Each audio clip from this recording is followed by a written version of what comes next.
In today's show, we're celebrating Women's History Month. And we're talking about the upcoming Oscar ceremony, plus special guest Mary Murphy.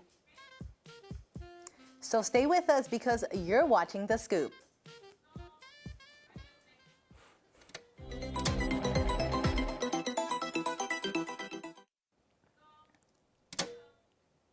Welcome to The Scoop, your one-stop channel for all things entertainment news. I'm your host, Lupe Arenas. And I'm your other host, Gabriela Castanilla. We have such an exciting show for you guys today. Yes, I'm so excited. Spring break is almost here. I know. I've been waiting for it for so long. Midterms are over. Well, almost over. We have a couple more days. We have one after this. Yeah. Are you excited for spring break? Do you have plans? Other than working on actual capstone and stuff like that, but you know what? We're going to take a little break. Yeah, I'm interviewing a lot of people for capstone, so it's like a spring break. It's just going to be nice not to have to commute to campus every day. There you go. Well, before we get into the Oscars news, let's kick things off with entertainment happening right here on campus. Tomorrow night, the USC Thornton Symphony will be performing an ocean-themed night of music. As one of the premier ensembles of the Thornton School of Music, the symphony will feature guest conductor Leslie Dunner from the Interlochen Arts Academy Orchestra. It will also be free and open to the public. Are you planning on going? You know what? I wasn't, but you said free, and we love free, so I might just go and check it out before spring break starts. You made a good point. We do love free. We do love free. Well, be sure to come to Bobart Auditorium at 7:30 p.m. tomorrow night to attend. And there's an exciting film festival happening in LA this month, the annual Dance Camera West Film Festival. The film festival is taking place on March 24th at the museum space near downtown LA this year. Audiences will be able to find 13 different programs of dance films from all over the world. Yeah, 2 USC members will be featured in the film festival this year. Kaufman faculty Rosanna Tavares and alum Austin Rich will have their art pieces shown at the festival. Let's take a look at the trailer.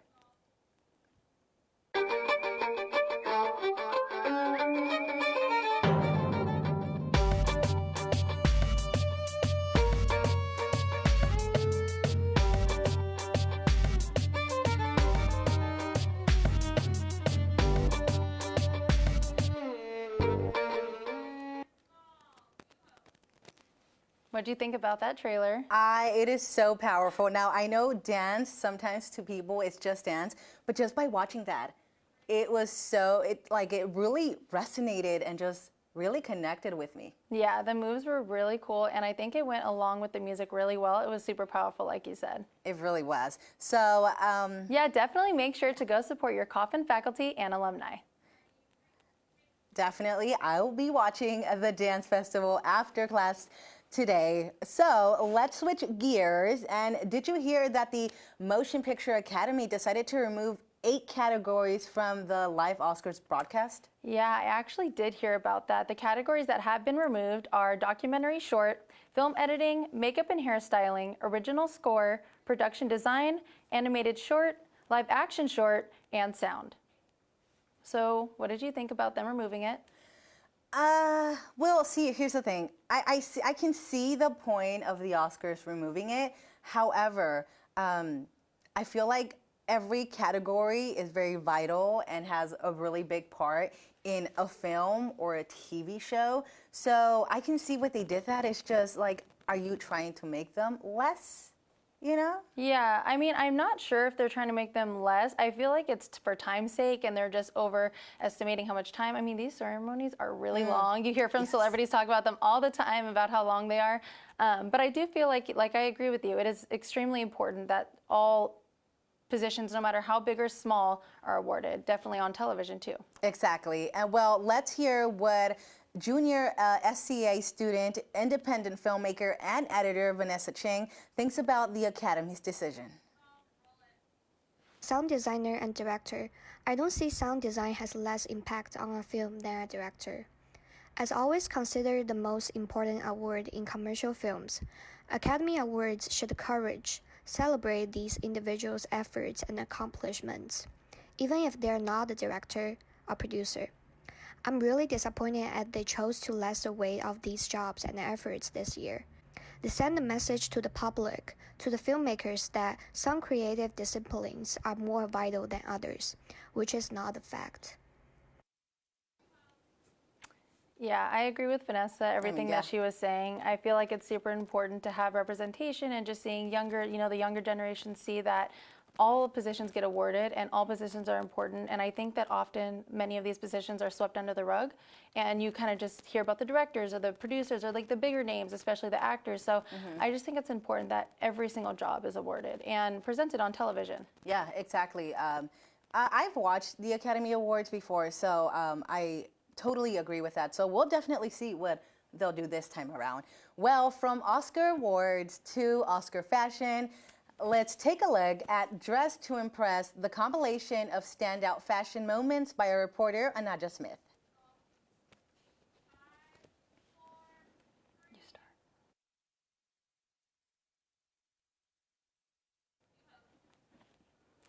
So what about those fashion moments? What were your favorites? Honestly, what's iconic? Honestly, for me, I just love when an actress or an actor wears bold colors. Yes. I'm here for like lime green, magenta pink. I just love a statement. Not to say that fancy and elegant doesn't, but to me, a bold color, clearly, as you can tell. Yeah. I just love it. I love it. Yeah, red screams Oscars fashion to me. I don't know what it is, like a bold red lip. I mean, I don't like pulling it off, but I love a bold red lip. I also like J-Lo's moment, the silver dress. Oh my God, it was beautiful. Yes, yes, yes. J-Lo always serves. Yeah, she never disappoints.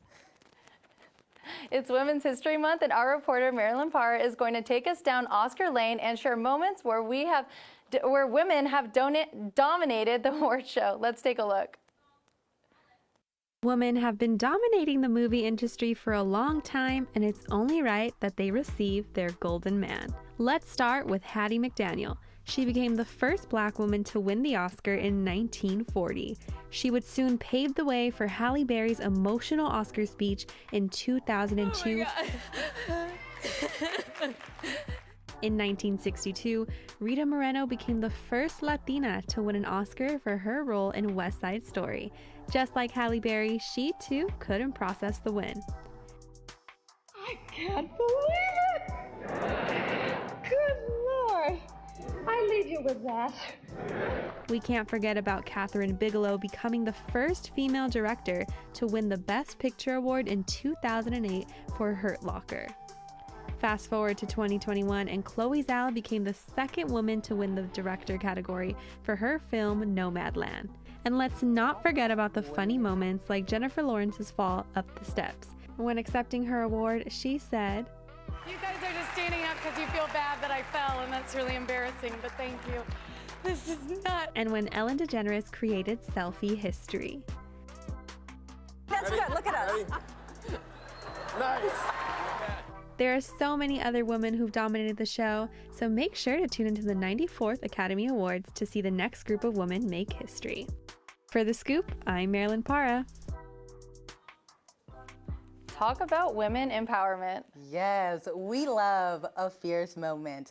I recall a few of those moments. I wasn't born with the first couple of Like ones. the Rita Moreno? Yes. Yeah.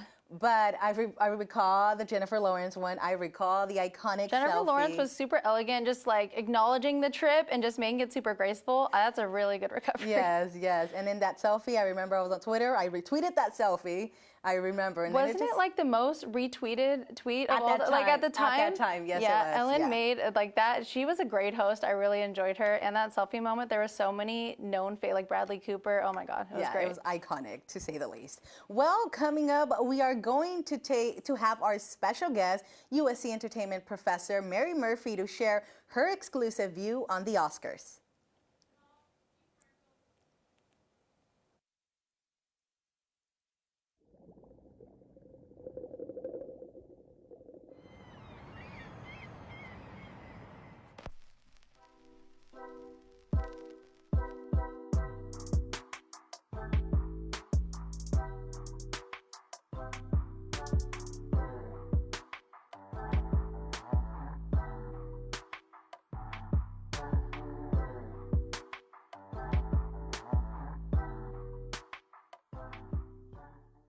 Public service announcement from the United States government. There may be goblins hiding in your house. If your home security isn't good enough, goblins could get into your house so they can find easy, accessible food. Do you really want goblin ectoplasm all over your beautiful home? What about the new sheets you just got? Better be careful.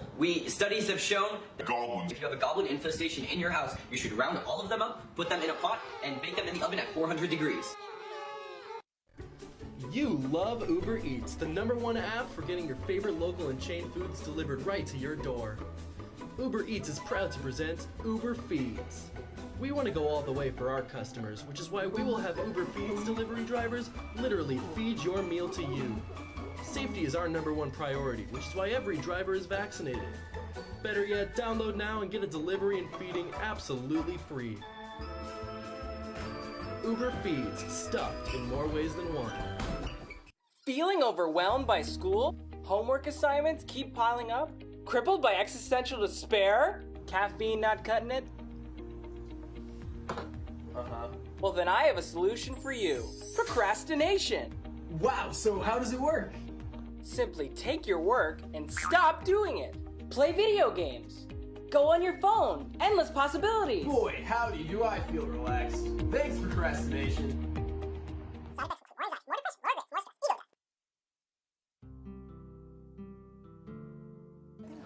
After spring break, be on the lookout for a number of amazing events happening across campus. March 22nd at the Ray Stark Family Theater, check out the screening of I'm Fine, Thanks for Asking. If you are interested in seeing unique photographs of members of the USC community, come check out a live online webinar of Family Pictures USC, How I Got Here, Student Edition. On Friday, March 25th, head over to the Brain and Creativity Institute to see some of the brightest individuals in Los Angeles speak. At the Bovard Auditorium on Saturday, March 26th, check out a performance of The Real James Bond Was Dominican. Also on March 26th, come to the Norris Cinema Theater to see the screening and performance of The Met in HD, Giuseppe Verdi's Don Carlos.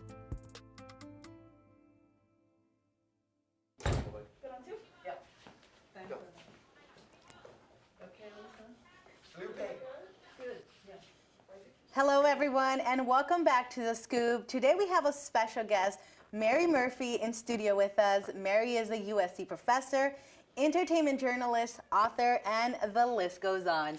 Mary, welcome to The Scoop. Thank you for joining us. It is an honor to be here. I am so excited. You were my professor, so it's nice to talk Oscars with you because we talked a lot about that in class. So we have a few questions for you, so let's dive right into it.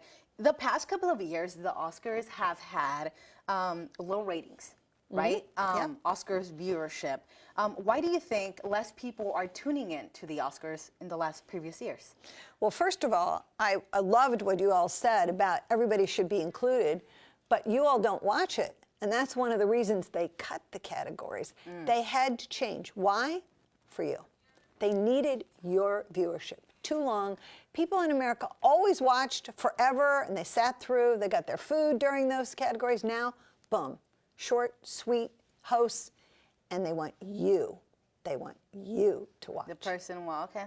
So we'll definitely take a note on that. And obviously, the past couple of years as well, there hasn't been any host. However, now there's 3 women hosting. Amy Schumer, Wanda Sykes, and then Regina Hall. Yeah. So what do you think these 3 hosts will bring to the Oscars this year? I have no idea, except Amy Schumer's going to bring all of you. It's about diversity. It's about appealing to the younger generation. That's what it's all about. Women, women of color, diversity, and how about some humor with the hosts? You know, it's always been the men. Okay, let's bring on the women. It's time. I think it's a good idea. Yeah, and I'm excited because they all bring a different take too. So definitely looking forward to that. And we were speaking about this earlier, the opinion or your opinion on the 8 categories that were cut. What do you think about that? Well, I think it was smart because I also think the other smart thing they did was open up the Oscars to audience viewpoint on Twitter. What movie do you think is the best? And so I think essentially they needed to make changes. They had to, or it was going to go by. So this is their first attempt to see, how does this work? So I guess it's like 50-50. Mm-hmm. 50-50.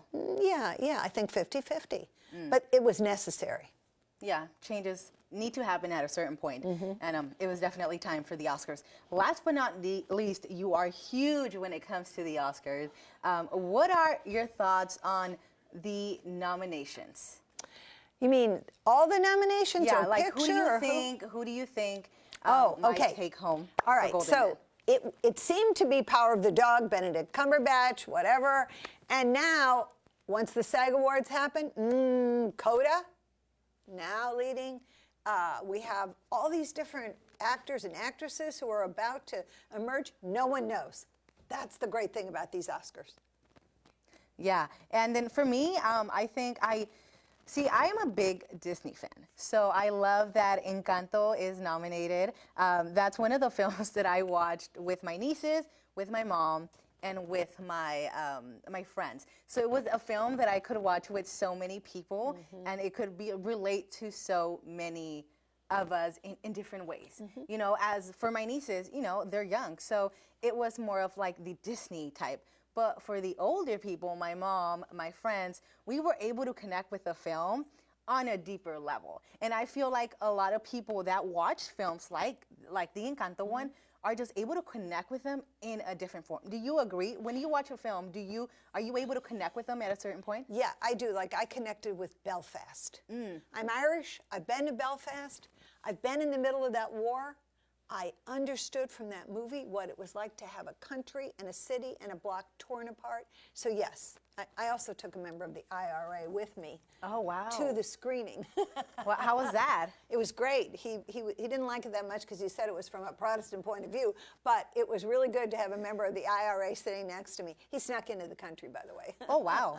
Oh, wow. Wow.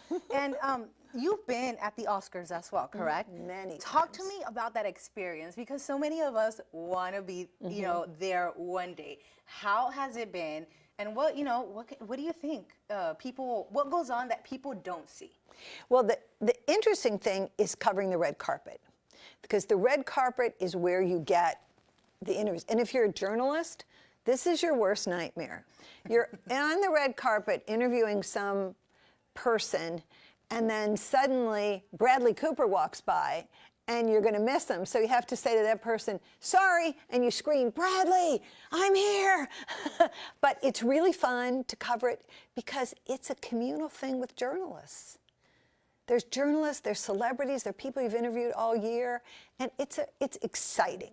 It's very exciting. But journalists don't go in. We're in the back. We're in the back. We're waiting. And then that's another challenge. You have to get the right people. You have to get the celebrities. I bet. And I think they give you such a short amount of time, right? Well, if you're big, like Entertainment Tonight, we would get 10 minutes. Oh. If you're another, you get maybe a minute. So it depends on who you're with. There's a big pecking order behind the scenes. And also publicists control. They control who you get. So you have to have a good relationship with publicists in order to get the good interviews. And you've spoken to several, actors, actresses. Who's been one of the most memorable moments or just interview that you've had at the Oscars? At the Oscars, Clint Eastwood. Wow, talk to me about that. He's the coolest dude you've ever met in your life. I love that. When he says, make my day, you think, okay, I know what you're talking about. And also the people from Hotel Rwanda and the Killing Fields, when they talk about their real life, these actors, their real life experiences in a genocide, you are riveted. Yeah. Wow. So I'd say that. Wow. You really have such great outtakes and just, a very strong view when it comes to all of this. I was banned from the Oscars once, so. Wait, what happened there? I went into the wrong room. I went into ask a question. I was banned from the room, and I went in and asked it anyway, and they said, you can't come back, so I had to wait a year. Wow, so you waited an entire year to come back? Yeah. Did they remember that moment? Oh, yeah, I remembered it. Oh, my, I can only imagine. And we talked a little bit about fashion as well, fashion at the Oscars. Has there been one standout fashion icon or something that really you think entitles the Oscars? I think the moment that stood out for me was when all the women got together and wore black about the Me Too movement and Time's Up. That to me was the most powerful fashion moment. Yeah, without a doubt, very powerful. Well, let's move on to something fun, shall we? Okay. The crew made a game for us called This or That, and we'll see two nominees of the films that are nominated for Best Picture, and we both have to make our prediction on who will win the Golden Man right here. A little bigger than that. So you ready? Yep. All right, let's do this. So this or that, Nightmare Alley or Don't Look Up? You mean will win or won't win? Will win. Will win. Neither one of them will win. Ooh. Okay. Well then, I'm taking Nightmare Alley only because I'm a huge Guillermo del Toro fan. Yeah, it was a great movie. But yeah, that's it. Well, next up we have West Side Story or Licorice Pizza. Okay, West Side Story won't win because the main actor got in trouble with women. Okay, so that's not going to win. Licorice Pizza, probably not. I'd say both no. Both no. Okay, got it. I'm going to give you my own take only because for Licorice Pizza, I am from the San Fernando Valley. That movie does stay a very love story taking in the San Fernando Valley, 1970s. And also the Haim sister was very good in that. Yes, so I really like that aspect. So I'm taking Licorice Pizza. Next up, we have Dune or Drive My Car. If you ask every man in my life, Dune is going to win. But I'd say Drive My Car over Dune. I agree with you. Do you? Yes. Good. Yes. Yeah. I agree with you with that. And then last but not least, we have King Richard and then Belfast. Okay. Will Smith will definitely win as Best Actor. I'd say Belfast would win over King Richard. Why? It's just a searing documentary drama that speaks to a world of violence. So I would say it would win because it has a lot of deep meaning. Although King Richard was really fantastic. Yeah. So I'm picking Belfast. Okay, well, I'll take King Richard. Will Smith, we're here for you. Not to say we're not for anyone else. And then last but not least, The Power of Dog. Power of the Dog was going to win. It was number one. And then Coda came up at the SAG Awards. I think Coda might win mostly because of the fact that they used deaf actors to play deaf actors. I mean, it was fantastic. So. And it's something we haven't seen. No, Marlee Matlin won like 40 years ago, 35 years ago, first deaf actress, and never again. And it was a fantastic movie. Exactly. And then also, I feel the storyline also resonates with a lot of people. The girl is deaf. She before school. The girl is hearing. I mean, yeah. But like the family, and then before school, she helps with the family's business, and then she goes to school, and she's just there. And I feel like that, for a lot of people, can resonate because so many of us work to help family. At a certain extent. So I agree with you. And Marlee's own children are hearing, and Marlee has fought for years so that we could have subtitles so that people could understand, so she could understand. So it is a beautiful movie. Wow. Yeah, definitely. Any other picks that we might have not talked about that you think might take home the Golden Man? No. I think this is the race right here, Power of the Dog and Coda. Ooh, it's between them? Yeah, I think so. Nice, nice. Traditional and then breakthrough. For Coda? For Coda, yeah. Breaking the rules. Nice. I think so, yeah. All right, well, I cannot wait to hear and to see that, obviously. But overall, has there been a moment, we talked about this before, but you said the Me Too movement and all women getting together. But has there also been a moment where you were like, that's it? Maybe with an actor, maybe with a host, maybe with a category. You know, I think the turning point moment were women making acceptance speeches about women's empowerment. But I also think the turning point moment was when they got the wrong information for what was the best picture. And the way it was done, it looked foolish, but the two film communities just gathered together. So La La Land actually won, or no, La La Land was supposed to win, and then I forget the other one that won. But anyway, I thought that moment of confusion was really interesting. I loved it as a journalist. You know what though? Because the Oscars are so professional. When this happened, it was just like, it caught people off guard, you know? But it made it seem like, hey, we're just normal people. You know? Yeah, we made a mistake. We made a That mistake. guy back there who we blamed made a mistake. Well, Mary, that was so fun. It was great talking to you. And of course, thank you for coming in with us today to being here at The Scoop. Thank you. Absolutely. It was fun. Thank you. Thank you for being here as well. Well, that is all for us today. Scoop fans, that is all for us today. Unfortunately, that's all the time we have. But from everyone at The Scoop, thank you for watching. We will see you in 2 weeks after spring break. But be sure to tune into the Oscars on Sunday, March 27th at 5 p.m. And of course, be sure to watch the next episode of The Scoop on March 24th. We'll see you then.